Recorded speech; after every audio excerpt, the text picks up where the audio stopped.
तो क्या चाहिए? मुझे शिवांश चाहिए। मैं सिर्फ उन्हीं के लिए यहाँ पर आई थी। मुझे शिवांश चाहिए। मुझे पता है कि तुम्हें शिवांश भाई चाहिए, लेकिन मुझे पता होने से क्या होगा? तुम्हें बोलना होगा। तुम्हें जाके भाई को बोलना होगा कि तुम यहाँ पैसों के लिए नहीं, भाई के लिए आई हो। तुम्हें उन्हें बताना होगा कि उनके लिए तुम क्या फील करती हो, तुम्हारे इमोशंस, तुम्हारे फीलिंग्स उन्हें बता दो ना प्रार्थना। उनका सच जानना बहुत ज़रूरी है, और उनसे भी सच जान लो कि वो तुम्हारे लिए क्या फील करते हैं। अब नहीं किया ना तुमने ये, तो फिर तुम बाद में नहीं कर पाओगी। ये जो टाइम है ना प्रार्थना, ये वापस नहीं आएगा तुम्हारे लिए। तुम सही कह रही हो। मुझे शिवांश के पास जाकर उन्हें सब बता देना चाहिए। और प्रार्थना, मुझे भी तुमसे कुछ कहना है। क्या? आई एम सॉरी, मुझे माफ कर दो। पर तुम माफी क्यों मांग रही हो? तुमने क्या किया? मैंने तुम्हें गलत समझा। एक्चुअली जब तुम इस घर में सडनली आई थी, तब मॉम की तरह मैं भी नहीं चाहती थी कि तुम इस घर में रहो, हमारी लाइफ में रहो, हमारे घर में भाई की वाइफ बन के रहो। मैं सोनालिका को ही भाई की लाइफ में देख रही थी, क्योंकि शायद मैं तुम्हारा प्यार नहीं देख पाई, और भाई का तुम्हारे लिए जो प्यार है ना, वो भी नहीं देख पाई। आज मैंने अपने भाई को रोते हुए देखा प्रार्थना, उन्हें टूट के बिखरते हुए देखा है मैंने। He is broken because of you, he loves you प्रार्थना। आज जो मैंने अपने भाई की हालत देखी है ना, मुझसे नहीं देखी गई। वो तड़प रहे थे, वो ये सोच सोच के अंदर ही अंदर मर रहे थे कि उन्हें उनका प्यार नहीं मिलेगा, तुम उनसे खो जाओगी। तुम्हें खोने का जो डर है ना, मैंने उनकी आंखों में देखा है, और वो डर देख के ना मुझे अपने भाई के लिए बहुत डर लग रहा है प्रार्थना। अगर उन्होंने तुम्हें खो दिया ना, तो वो शायद खुद को भी खो देंगे।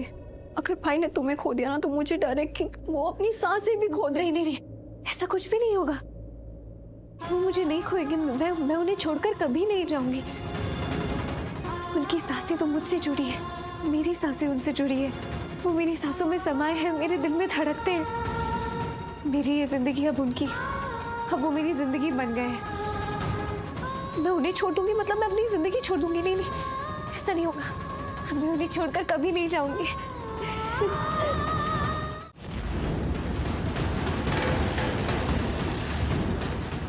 जो सोनालिका चाहती है उसे मिल रहा है, लेकिन मेरी चाहत कब पूरी होगी? क्या चाहते हो तुम। जब मैं सोनालिका के साथ हूंगा, मैं तुमसे कोई रिश्ता नहीं रखूंगा।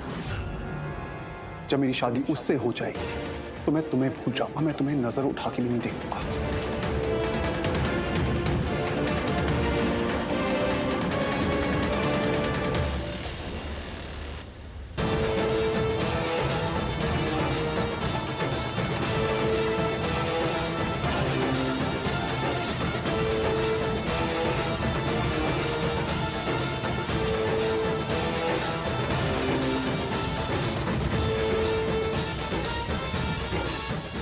फाइनली इस सांप की शिकार आ गई।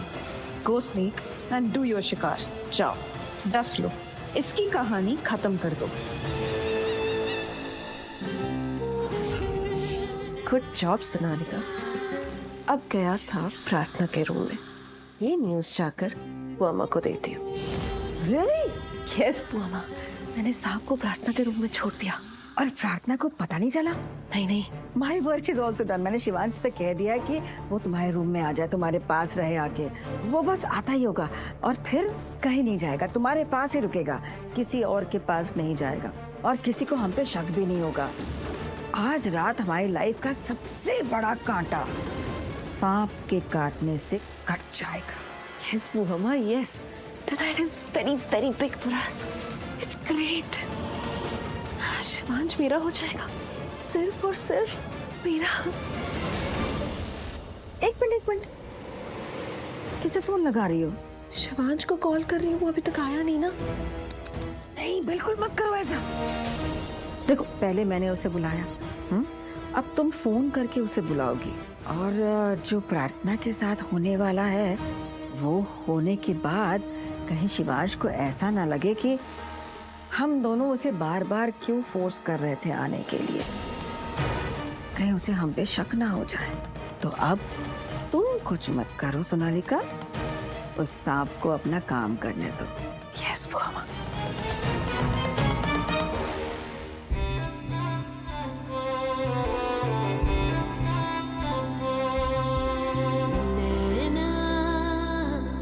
जो सांझ ख्वाब देख शिवांश आता ही होगा और आके उसने तुम्हें ऐसे चहलकदमी करते देख लिया ना, तो समझ जाएगा कि तुम्हारी तबीयत खराब नहीं है, तुम्हें उसकी जरूरत नहीं है। जरूरत है बुआ माँ। तो एक्टिंग करो ना, बीमार होने की एक्टिंग करो, जताओ कि तुम्हें उसकी जरूरत है, उसे अपने पास रोक के रखो।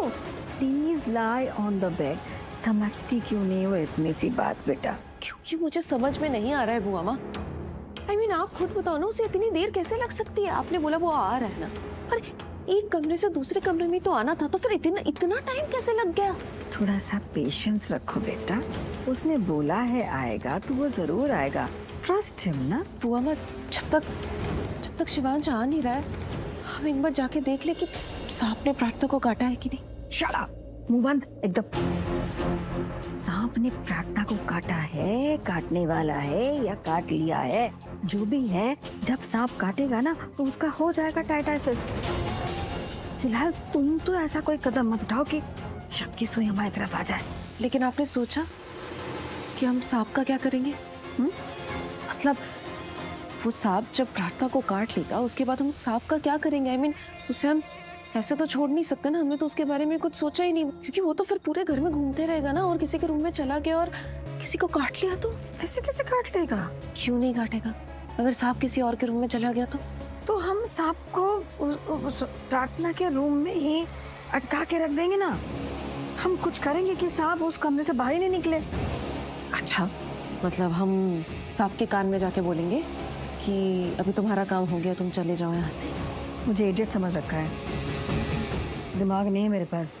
हम प्रार्थना के रूम में बाद में जाएंगे और जल्दी से ना विंडो खोल देंगे ताकि सांप अपने आप विंडो से बाहर निकल जाए, और फटाफट रूम से बाहर आके दरवाजा बंद कर देंगे। और वो जो सपेरा है ना, उसको भी बुला लेंगे। उसे क्यों बुलाएंगे? कि अगर सांप कमरे से बाहर नहीं निकला, कहीं छुप के बैठ गया हो, तो वो सपेरा उसको निकाल लेगा ना बाहर। Got it. हाँ,